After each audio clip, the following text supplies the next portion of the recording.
Marqué dans la parole de Dieu, c'est Jésus qui l'a déclaré. Je crois que le texte, je ne sais plus. Là où deux ou trois sont assemblés en son nom et au milieu de nous. Et puis je bénis le Seigneur, vous savez. Voilà, j'ai un mot sur mon cœur et puis je vais l'apporter dans la simplicité. Je crois pas en réalité, je sais que le Seigneur va nous bénir ce soir. Amen. Je sais que le message qui va être prêché, parce que c'est le message de Dieu, c'est le message de la parole de Dieu. Et le message qui va être prêché ce soir, il va peut-être pas être pour tout le monde, c'est sûr qu'il va bénir, c'est sûr qu'il va y avoir au moins une personne qui va être bénie ce soir. Une personne au moins qui attend un mot de Dieu, et ce mot-là, il va être pour toi ce soir. Peut-être qu'il y en aura 2, peut-être qu'il y en aura 10, peut-être qu'il y en aura 30 ce soir, je ne sais pas, ou peut-être tout le monde sera concerné par le message, je ne sais pas moi. Mais une chose est sûre, ce que je sais, c'est que le Seigneur va bénir au moins une personne. Amen. Parce que quand sa parole est annoncée, il se passe toujours quelque chose. La Bible dit dans Amos chapitre 3, verset 7, que Dieu révèle ses secrets à ses serviteurs. Alors on ne prêche pas nos envies, on ne prêche pas nos idées, on ne prêche pas nos pensées en réalité. Nos pensées sont les pensées de Dieu. Parce que Dieu anime nos cœurs. Alléluia. Je bénis le Seigneur, vous savez, j'en parlais avec Guillaume, ça fait peur de prêcher la parole de Dieu. C'est de la peur, mais c'est une bonne peur. C'est une bonne peur. J'aime prêcher la parole de Dieu, j'aime parler de lui, alléluia. Parce que quand on parle de nous, ça n'apporte rien, mais quand on parle de lui, il se passe toujours quelque chose. Alors écoutez, c'est simple, mais j'avais marqué ça sur un petit bout de papier, moi. J'avais marqué ça, ça m'est revenu tout de suite là. Et puis écoutez ce qui est marqué dans la parole de Dieu, dans Exode chapitre 17. Dieu va parler à Moïse. Dieu va parler à Moïse et il va dire tu vas prendre le bâton, Moïse, tu vas aller au rocher là, tu vas frapper le rocher et du rocher il n'en sortira de l'eau. C'est ce que Dieu avait dit à Moïse. Moïse il a pris son bâton et puis il a frappé le rocher. Et dans 1 Corinthiens chapitre 10 et verset 4, Paul va dire que le rocher qui les suivait, le rocher qui avait été frappé là, c'était le Christ. Ce rocher-là, Paul dit, c'était le Christ, alléluia. Et puis, Moïse va prendre le bâton, il va aller, et puis il va frapper le rocher, et quand il va frapper le rocher, eh bien, de l'eau va sortir. Et puis, je voudrais rappeler à l'église, parce que ce rocher-là, c'était le Christ, et pour que nous soyons bénis, frères et sœurs, pour que nous sommes assemblés ici ce soir, et que nous ayons la bénédiction, un jour, il a fallu que le rocher soit frappé. Il a fallu que le rocher, on le frappe. Il a fallu le rocher le mettre en croix, alléluia, à seule fin que l'eau puisse en sortir. Amen. Hébreux chapitre 9, verset 28, il dit que Christ s'est offert une seule fois, pour le pardon des péchés. Amen. Christ il s'est offert une seule fois, et le rocher a été frappé dans Exode chapitre 17. Et Dieu va parler une nouvelle fois à Moïse dans Nombre chapitre 20. Et il va dire, Moïse, il va dire, prends ton bâton, tu iras vers le rocher et tu parleras au rocher et il donnera de l'eau. Et là, il n'était plus question de le frapper parce que Christ s'est offert une seule fois pour le pardon des péchés. Aujourd'hui, écoutez, pour recevoir de l'eau, pour recevoir la bénédiction, on n'a plus besoin de frapper le rocher. Dieu va parler à Moïse, il dit va, prends ton bâton et tu iras au rocher et tu lui parleras simplement. Et quand tu lui parleras, le rocher te donnera de l'eau. Et aujourd'hui, on a juste à lui parler, Seigneur. On a juste à lui demander au Seigneur. Parce qu'il s'est offert une seule fois, il a été frappé une fois. Plus besoin de le frapper, maintenant on a juste besoin de lui parler. Et puis le Seigneur ce soir, on va encore lui parler. Le message, écoutez, il va être pour peut-être une personne, peut-être plusieurs personnes. Mais le message ce soir, écoutez, il va être pour celui ou celle qui parfois, écoutez, aujourd'hui, à l'heure qu'on est aujourd'hui, il semblerait que peut-être dans la vie de certaines personnes, eh bien, il y a des prières, malheureusement, il y a des prières qui sont un petit peu, écoutez, éteintes, qui sont un petit peu éteintes spirituellement. Il y a parfois dans nos vies, Seigneur, des prières que nous avons dans nos cœurs, et puis que voilà, on a fait pendant un temps, pendant des semaines, peut-être des mois, peut-être des années. Et puis devant le non-accomplissement aujourd'hui encore de cette prière, et bien peut-être qu'il y a des personnes qui ont baissé les bras, et puis qui se dit finalement, j'ai plus la même ardeur pour demander à Dieu, j'ai plus le même désir pour demander à Dieu. Il semblerait qu'on a baissé un petit peu les bras spirituellement dans certaines prières. Et bien si c'est ton cas ce soir, la parole de Dieu, écoute-moi, la parole de Dieu, elle va t'encourager. La parole de Dieu, elle va te redonner un élan de foi dans ton cœur pour que tu puisses reprendre les armes de la prière. Alléluia. Parce que le Seigneur, j'aime bien cet exemple-là. Le Seigneur Jésus, un jour, écoutez, il a dit ça dans l'évangile de Jean, chapitre 1 et verset 51. Il va dire désormais, ça veut dire à partir de maintenant. Il va dire désormais, vous verrez le ciel ouvert, alléluia, et les anges du ciel monter et descendre au-dessus du Fils de l'homme. J'aimerais rappeler à l'Église ce soir que si des fois l'ennemi voudrait nous faire croire que ta prière, elle n'aboutira pas et que le ciel est fermé, j'aimerais te dire que Jésus, il a dit que le ciel n'était pas fermé, que le ciel était ouvert. Alléluia. Et il a dit, vous le verrez. Vous verrez le ciel ouvert. Le ciel, tu dois le voir ouvert dans ta vie. Alléluia. Tu dois le voir ouvert à travers ta prière. Alléluia. Parce que c'est le Seigneur qui l'a dit. Vous le verrez ouvert, mais des fois tu te dis, mais ma prière à moi, j'ai l'impression que quand je prie là, la prière, elle ne monte pas plus haut que le plafond. Eh bien, j'ai encore une bonne nouvelle pour toi ce soir. Le Seigneur, il ne se trouve pas au-dessus du plafond. Le Seigneur est au milieu de nous. Alors même si tu crois que ta prière, elle ne dépasse pas le plafond, c'est pas grave. Jésus, il n'est pas au-dessus du plafond, il est là ce soir. Il est auprès de toi, alléluia. Il faut que tu lui parles, alléluia. Il faut que tu reprends ta prière. Ça va être rapide ce soir. Ça va être rapide, mais ça va t'encourager. Je te le dis de la part du Seigneur, ça va t'encourager. Parce que la prière, écoutez, elle a une grande efficacité auprès de Dieu. La prière, elle fait déplacer Dieu. La prière du juste, elle a une grande efficacité, alléluia. Et puis écoutez, il y a un exemple tout simple. J'ai pris un seul exemple dans la parole de Dieu. C'est là l'exemple d'Ézéchias. Et puis écoutez, il est marqué ça dans Isaïe chapitre 38. Écoutez l'importance de la prière. Mais une prière, écoutez, pas une prière un peu défaitiste. Il faut avoir une prière avec la foi ce soir. Une prière avec un cœur rempli de force, alléluia, et une pleine confiance. Et si tu mets ta confiance en lui, eh bien il agira. C'est ce que dit la parole de Dieu, alléluia. Et puis écoutez, dans la parole du Seigneur, c'est écrit comme ça. Isaïe chapitre 38. En ce temps-là, Ézéchias fut malade à la mort. Le prophète Ésaïe, fils d'Amos, vient auprès de lui et il lui dit, ainsi parle l'Éternel, écoutez bien, ainsi parle l'Éternel, donne des ordres à ta maison, car tu vas mourir et tu ne vivras plus. On est là devant la sentence d'un homme. Ézéchias est là et puis il est malade à en mourir. C'est la mort pour lui. C'est quelque chose dont il est bien conscient. Et puis écoutez, des fois dans nos vies, que ce soit ça ou autre chose, il y a des situations que l'on vit dans nos foyers, à travers nos enfants, à travers des fois nos familles ou dans nos vies personnelles, où on est bien conscient de la chose. On est conscient qu'il y a un problème. On est conscient que ça ne va pas. On est conscient qu'on est dans une difficulté. On est conscient qu'on est dans une épreuve. Et là, Ézéchias, à ce moment-là, il est bien conscient. Il est conscient de sa maladie. Il est malade à en mourir. Et puis là, à ce moment-là, comme si ça ne suffirait pas, en réalité, qu'il est conscient de son état, il va y avoir un prophète qui va venir. Il va y avoir un homme de Dieu, un pasteur, si vous voulez, qui va venir le voir. Et puis, comme pour enfoncer le couteau dans la plaie, il va lui dire, écoute, Ézéchias. Hein, c'était pas une parole joyeuse qu'il lui a donnée. Il va lui dire, donne des ordres à ta maison, car tu vas mourir. Et là, ce que Ézéchias savait déjà en réalité, mais là, c'était inscrit dans le marbre, c'était gravé dans la pierre, parce que là, en même temps, Ézéchias, il voit un homme de Dieu venir, et puis il lui dit pas, écoute, je crois, je pense, non, il dit, ainsi parle l'Éternel. Dieu avait parlé. Et vous savez, frères et sœurs, que quand Dieu parle, Seigneur, qui c'est qui va se mettre en travers de la route de Dieu? Non seulement il y a un problème, non seulement il y a une difficulté, mais le prophète, il dit, ainsi parle l'Éternel. C'est un mot de Dieu, il va lui dire, donne des ordres à ta maison, car tu vas mourir. La sentence était là. La sentence était actée. Et puis des fois, à travers nos épreuves et à travers nos mauvaises nouvelles, il y a des confirmations aux mauvaises nouvelles. Il y a des confirmations dans notre désarroi, dans les moments les plus sombres parfois de nos vies. Il y a des confirmations qui ne sont pas joyeuses. Et puis on se dit, ça va aller. Écoutez, je ne veux pas trop mettre d'exemple parce que c'est le Saint-Esprit qui sait. Et puis il te fait comprendre ce que tu as besoin dans ton cœur et puis par où tu passes. Moi, je ne sais pas par où vous passez. Mais il y a des fois, écoutez, des choses qui se concrétisent. Et puis on dit oui, bah c'est bien ça.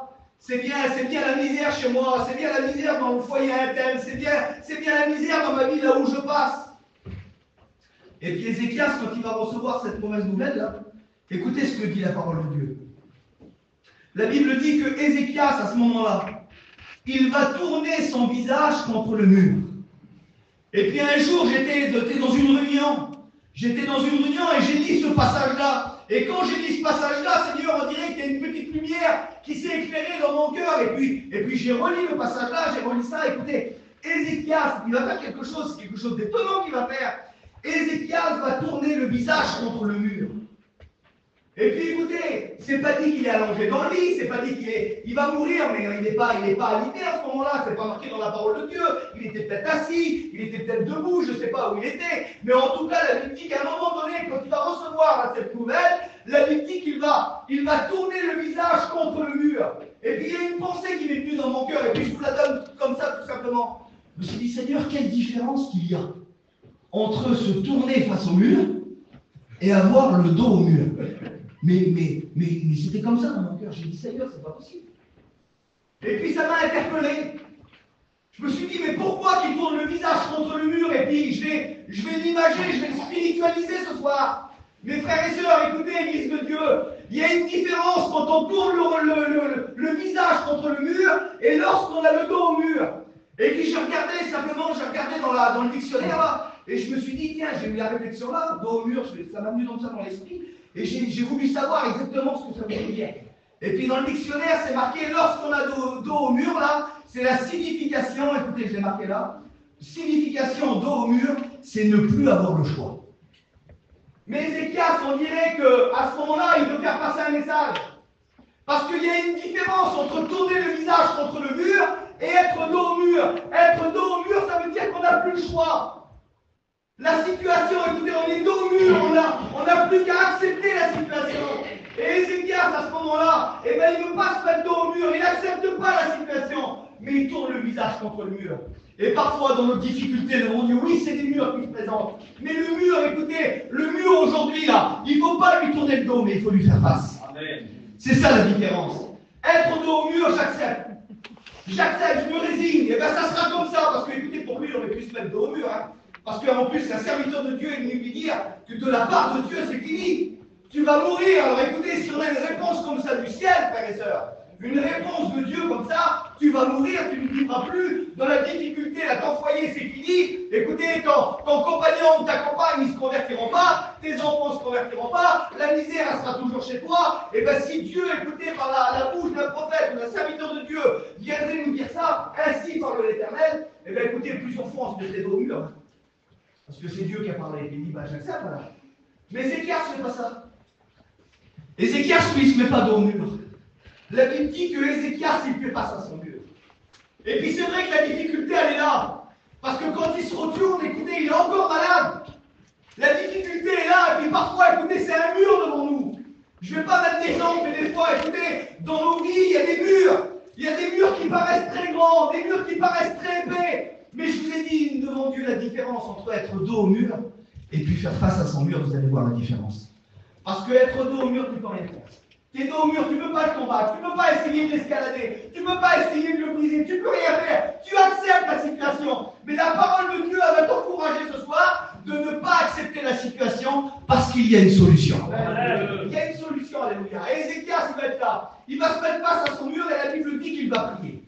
Et il va commencer à intercéder. Il va commencer à parler. Écoutez, on ne peut pas parler contre Dieu, Seigneur. On ne peut pas parler d'après un choix de Dieu, une décision de Dieu. Tu vas mourir, Ézéchias. Eh bien, Ézéchias, il essaie quand même, frères et sœurs. Ézéchias, il essaie quand même. Et puis, il va défendre sa cause. Ézéchias, il va prier. Et puis, il va parler à Dieu. Il va parler à Dieu. Et puis, écoutez, à un moment donné, même le choix de Dieu. C'est compliqué ce que je vais dire, hein, mais c'est la parole de Dieu. C'est un conseil comme ça. C'est que Ézéchias, quand il va prier, il va parler, il va répondre d'abondantes larmes, il va pleurer, oui, peut-être qu'il va pleurer, il va certainement supplier Dieu, il s'est un petit peu marqué les mots qu'il va dire à Dieu, mais peut-être qu'il en a dit d'autres, il va insister, mais la Bible dit que la prière du juste, elle fait mouvoir le bras de Dieu. Et à un moment donné, le prophète dehors, il a arrêté. Et là, il y a une grosse différence, frères et sœurs. Parce que lui, le mur, s'il était de dos, c'était fini.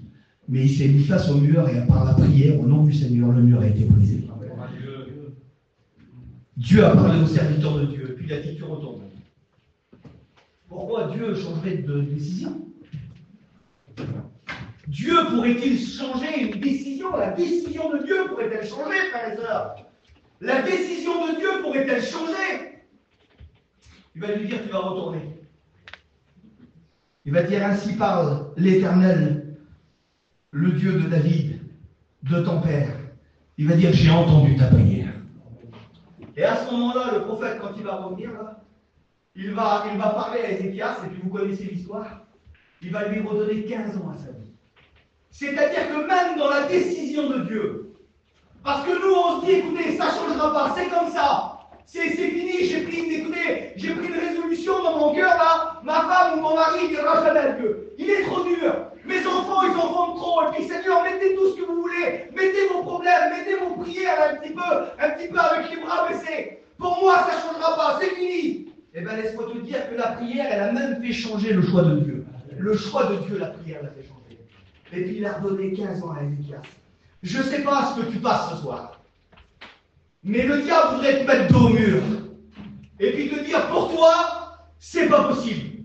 Pour toi, c'est pas possible. Pour toi, c'est terminé. Pour toi, il n'y a pas d'espoir. Pour toi, il n'y a pas d'avenir. Et le diable, il veut te mettre dos au mur. Mais laisse-moi te dire que ce soir, au nom du Seigneur, tu vas reprendre ta prière là, que tu as laissé tomber, que tu as baissé les bras, que tu n'as plus cette prière fervente là. Tu vas la reprendre et tu vas te mettre face à ton mur.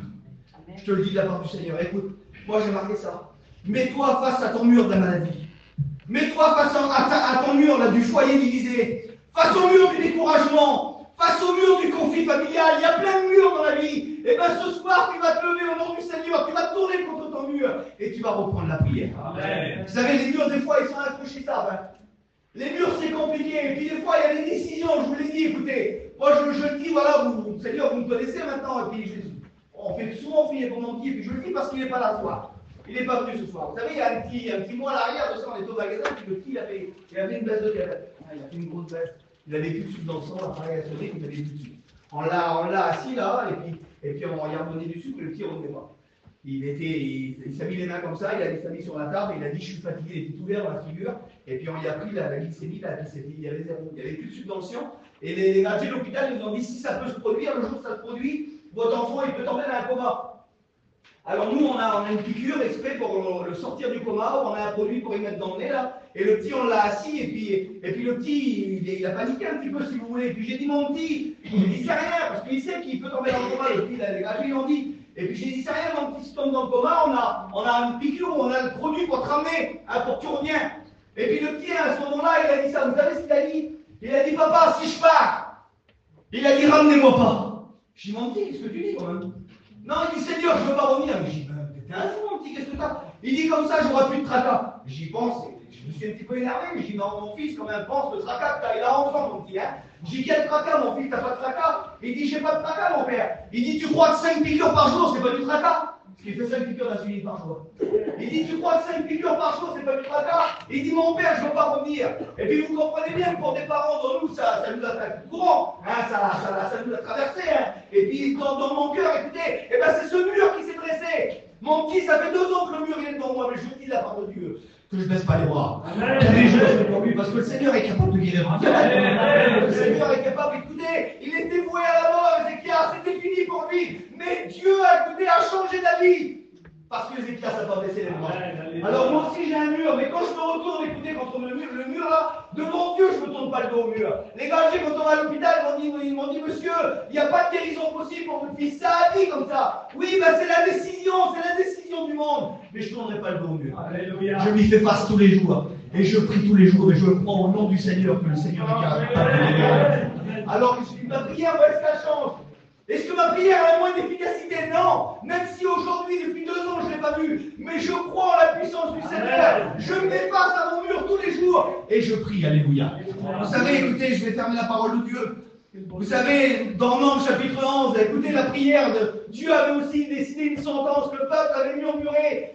On trouve ça dans Nombre chapitre 11. Le peuple avait murmuré. Et la Bible dit que la colère de Dieu, elle s'est enflammée. Et quand la prière de Dieu, elle s'est enflammée, là, et ben le feu de Dieu, il a commencé à s'allumer. Et puis il a commencé à brûler le campement qui était là.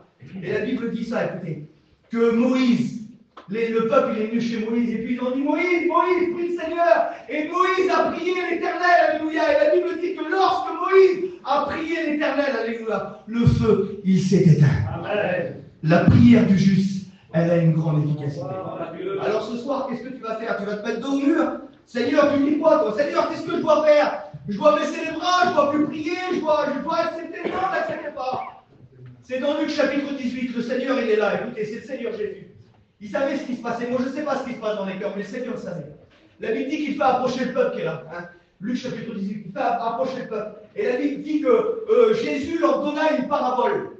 Il leur expliqua une parabole pour leur montrer, écoutez, pour leur faire voir à ce moment-là, pour leur faire voir qu'il faut toujours prier sans se décourager.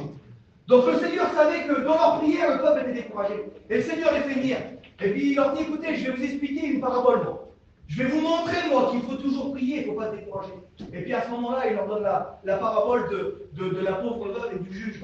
Il dit, dans un village, il y avait une pauvre veuve, et puis il y avait un juge qui était méchant. Un juge qui était méchant. Le juge, c'est pas Dieu, frère et sœurs. Dans le texte, c'est pas Dieu, c'est un juge unique, c'est un mauvais juge. Il est méchant, Jésus le dit. Il dit à un juge, il était méchant, il avait des gardes pour personne, parce qu'il s'en foutait de tout le monde. Et là, il y avait une pauvre veuve qui était là. Et puis tous les jours, amenée vers le juge, tous les jours. Et elle disait, fais-moi justice de ma partie adverse.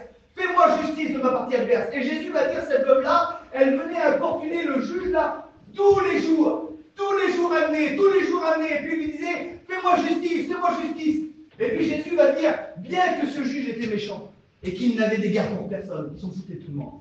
Mais à ce moment-là, il va dire Jésus que le juge, il va dire, même si je suis méchant, même si je n'ai d'égard pour personne, mais il dit à cause, selon les traductions, écoutez, à cause que cette femme, elle me brise la tête, à cause que cette femme, elle vient m'importuner, il dit, je lui ferai justice. Et puis Jésus, il dit ça. Quand il a expliqué ça, il a fait comprendre aux gens qu'une personne qui venait constamment, jour et nuit, pour demander une chose à quelqu'un qui était méchant et qui s'en foutait de tout le monde, qui est capable de lui donner, une fois qu'il leur a fait comprendre ça, et il dit vous, il dit votre Père Céleste. Amen. Il dit vous ferait-il pas justice à vous ces élus qui crient à lui jour et nuit? Et il dit moi je vous le dis, et puis c'est pas moi qui vous le dis, c'est le Seigneur. Parce que écoutez, si on a bien qui sait ce qui se passe dans le ciel, si on a bien qui connaît le caractère de Dieu, si on a bien qui sait ce qui se passe dans la vie éternelle, là c'est bien le Seigneur Jésus. Et puis le Seigneur va dire, moi je vous le dis, il leur fera justice. En voulant dire continue, va, prie le Seigneur. Écoutez, on entend des prières là dans l'assemblée. À chaque fois que, écoutez, je ne vais pas citer le nom, mais vous allez la reconnaître, cette personne-là, elle n'est pas la soir. Mais à chaque fois, elle a toujours la même prière. Bénis mon fils, bénis mon petit-fils, rattire mon fils à toi, toujours la même prière. Et bien moi je crois qu'à la force aussi, on va l'exaucer. Amen. Je le crois pourquoi? C'est-à-dire parce que c'est toi qui l'as dit, Steven, non, pas parce que c'est moi qui l'ai dit. Parce que c'est le Seigneur Jésus qui l'a dit. Il a dit, tu viens à lui, là, jour et nuit. Seigneur, bénis mon garçon. Seigneur, touche le cœur de mon garçon. Seigneur, bénis mon compagnon, bénis ma femme, Seigneur. Guéris mon petit sa maladie, Seigneur. Étends tes mains sur le foyer de la belle-fille, sur le bon jambe, Seigneur. Étends tes mains. Si tu viens. Constamment, sans te décourager. Un jour, le mur, il va tomber. Je voudrais qu'on comble les fonds. Au nom du Seigneur.